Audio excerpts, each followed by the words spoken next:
This week's the final video that we get to shoot, right? So the question is, says the final week of the semester will include a look at revival. If revival came to the nation you were born in, what would be a change in the culture that you would love to see? Oh, for me, honestly, I just want to see apologetics be done more. I think once you see a revival like this, you try to, a lot of times it starts just dying down. And the whole point is that you don't want it to die down. And I think if you attack something like apologetics when you're reaching out with sharing different views with different people, you just continue getting fired up. And you're hoping that will just continue uniting this passion that just started.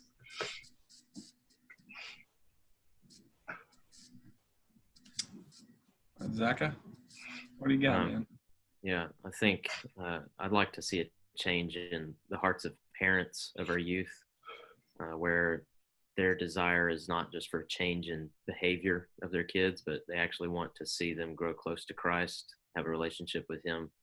And like John mentioned earlier, that Christ becomes supreme in their lives, not just the morals.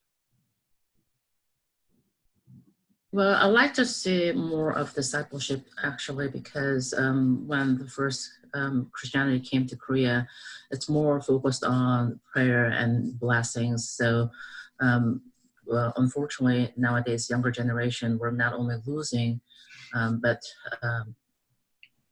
missionary is being sent back to Korea, where they have to re-Christianize the country. So it is sad to see that. So focus on more on words of God, and then be able to disciple them, so that the growth in that discipleship, where we could regenerate our younger generations. In that sense, is one thing that I like to see in revival. Yeah.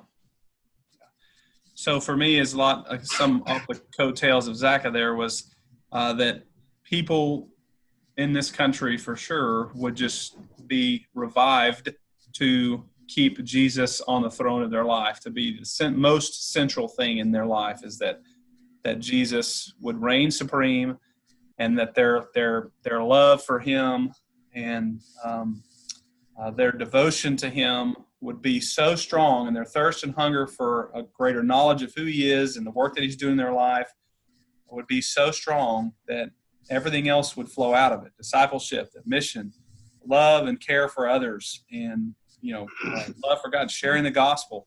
It would be great if that was a natural overflow out of the life of a human, but it's really not. So Christians have to place Christ at the center of their life, and then if they actually do that in a rich way, a total investment, an all-in investment into their lives, then hopefully, the ministry that we desire to see out of the Christians that we're called to do in this world really will overflow from that love that we have for Him. So, good conversation, Guy. We're praying for your sickness, brother. Thank you. And, it's been a blessing to be with you guys this semester, and just chatting about what it means to be disciples and to lead people well. So, thank you, guys.